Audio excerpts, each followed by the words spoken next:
How's everybody doing? Good. Good. Well, let me just start by saying it's been a very productive summer. Meaning, I had to go in and have knee surgery, my knee replaced, and along with my staff, I hobbled around this summer and we were able to build our basketball team back with 6 newcomers and scholarship guys, and then we got 4 walk-ons. So we got 10 new people to our ball club. A lot of work has got to be done before we open up against Marion here in our first practice game. So with that being said, I'll open the floor up for questions. All right, Coach, we'll start with Xavier Johnson in the front. Raise your hand if you have a question, and please identify yourself and who you work for, please. Coach, how you doing today? Great. My knee feels great. Good. Hey, I wanted to start with McKenzie and Baco. Those of us who had a chance to see him a lot in high school and AU saw a lot of offensive ability there. I'm curious, what do you see, and how impactful do you feel he can be for you guys this year, especially on the offensive end, with the points you need to replace? Only time will tell. You know, he's capable of putting the basketball in the hole. He's shown that this summer. You know, we got to help him as coaches and put him in the best position possible to be successful and help us. So, you know, I'm expecting big things from him, but I'm not putting a lot of pressure on him. He's a freshman. I think when you're building a basketball team, you got to reach out and get a little bit from everybody. You know, the freshmen that were freshmen last year that are sophomores, they got to step up and play like sophomores. And the juniors that are seniors, like X and Galloway, they got to give us more. Sophomores got to give us more. So, I mean, there's a lot that's got to be done between now and the time we step on the floor against Marion and start playing actual basketball. But McKenzie's a big part to the puzzle. That's why we went and recruited him. Alex, back left. Bosic inside the hall.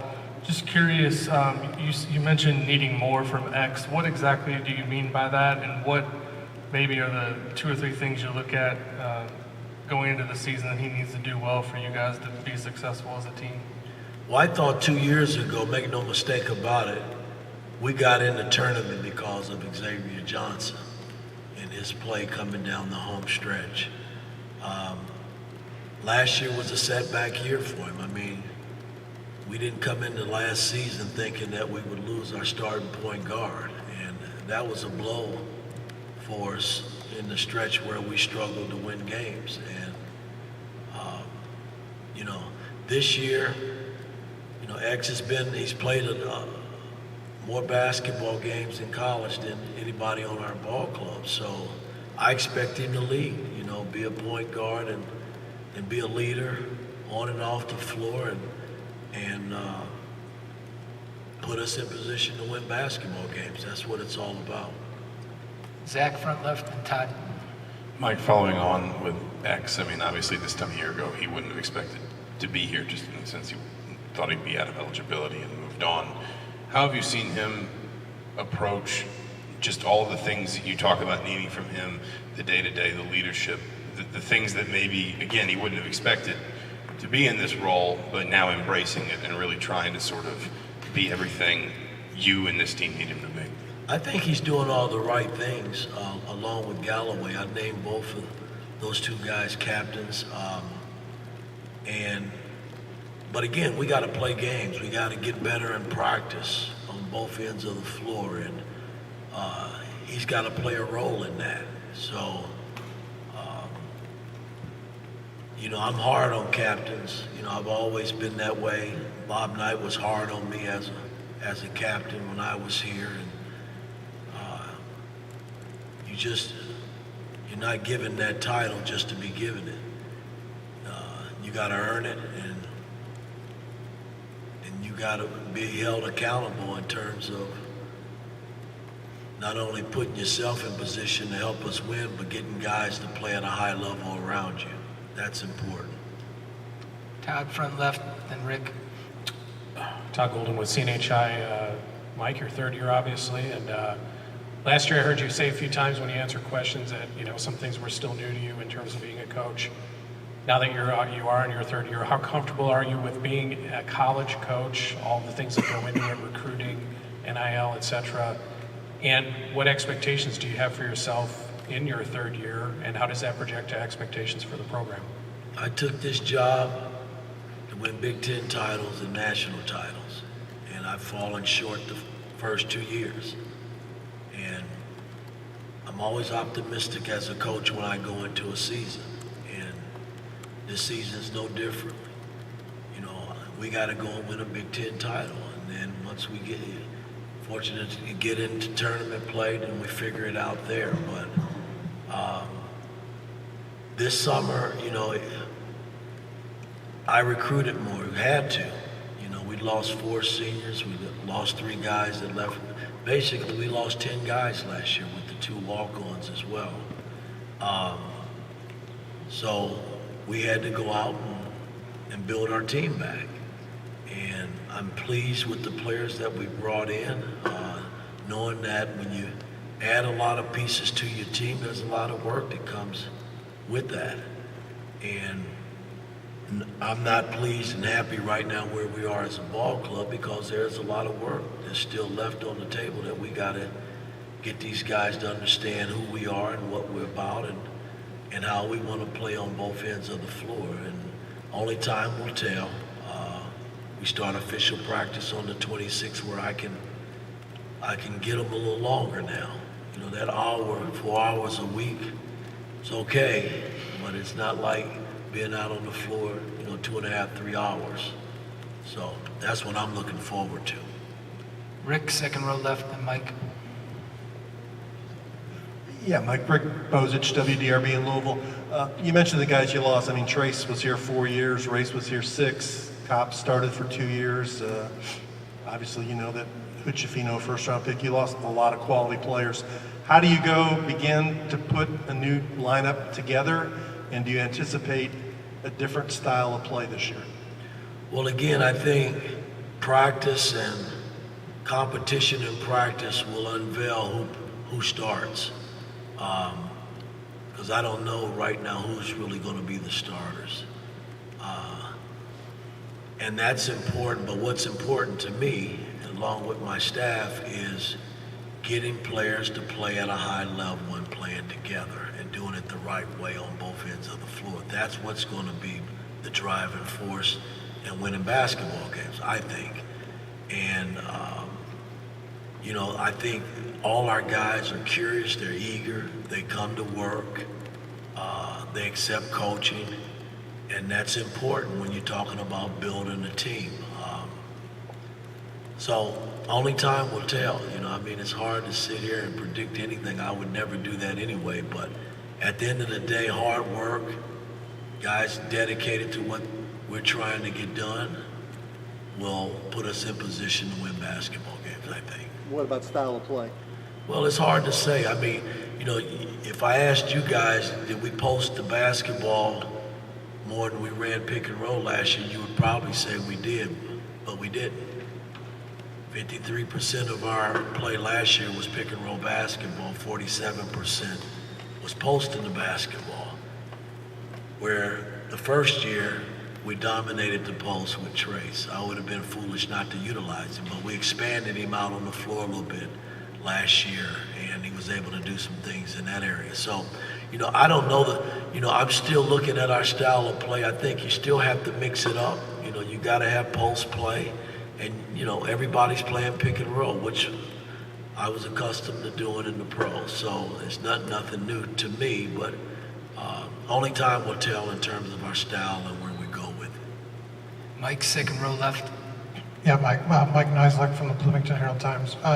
You mentioned the turnover, 10 new faces. Does your experience as an NBA coach with free agency and all that make you better suited to sort of handle the transfer portal era and all the kids coming in and out. Do you think that helps kind of being able to build a team when you're used to, in the NBA, having to flip over a roster quicker than, college used to be? Well, I did it.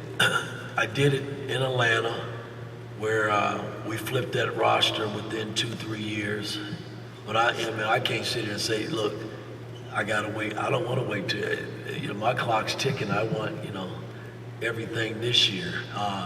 But in New York, I did it in 1 year, where we bought in 9 players and surrounded Carmelo Anthony with 9 different players, and was able to go and win the division and get to the second round of the playoffs. So that was a good run for our ball club. But I had veteran guys when I did that.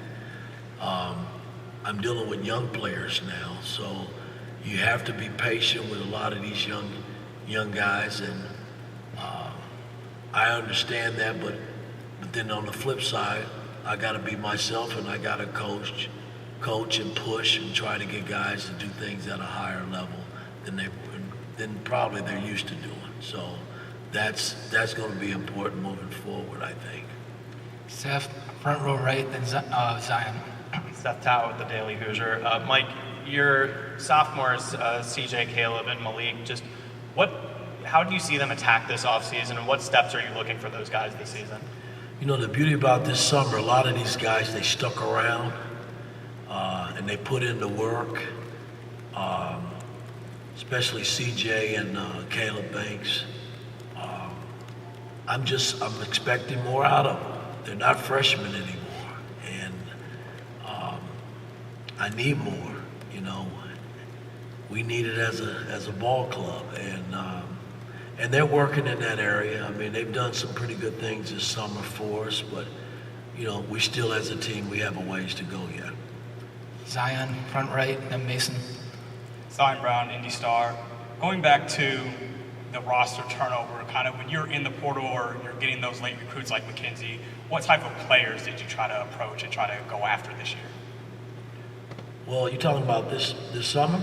Yeah, throughout the summer, the transfer portal. Well, again, when I might have told Zach in our interview, listen, when I took this job, I made it clear to my staff that we had to go and recruit the best players. And they were like, damn, Woody, you just got here. You just can't go to the top. And I'm like, why not? And I think we've positioned ourselves to be able to sit at the table with all the top players. And that's not to say you're going to get them, but if you're not sitting there, then you don't have an opportunity at all. And, McKenzie kind of stumbled into our hands, and which was an amazing story. I don't want to get too deep into it, but at the end of the day, his mom gave us an opportunity to recruit him. And once he got here, we were able to close the deal and keep him here. So, same thing with Ware. This is a 7-2 guy that a lot of teams wanted. But it takes work. My staff, coaching staff, have done a tremendous job in putting me in position to be able to get to the table and sit with these guys and be able to talk Indiana basketball and what I think and how I think they can help us and how I can help them. Mason, third row left.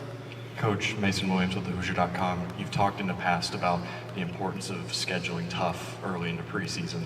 You've got a lot of new faces this year. How do you expect that gauntlet that you've put together in a non-conference to kind of form the team chemistry this year?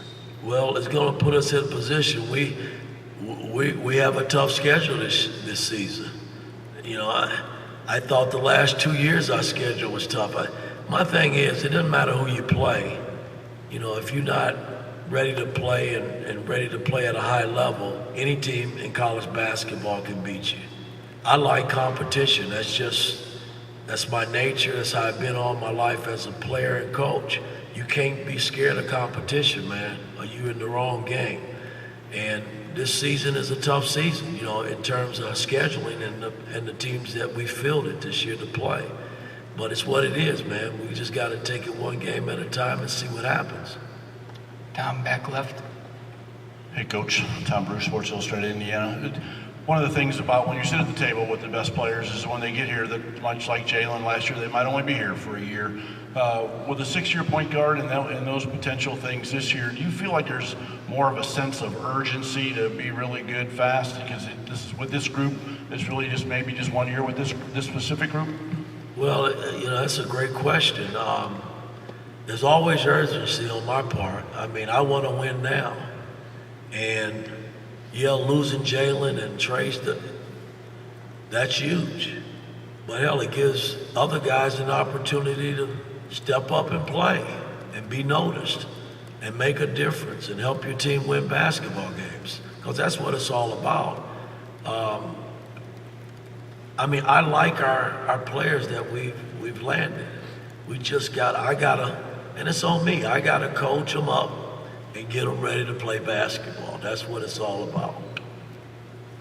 Coach, back row, TV.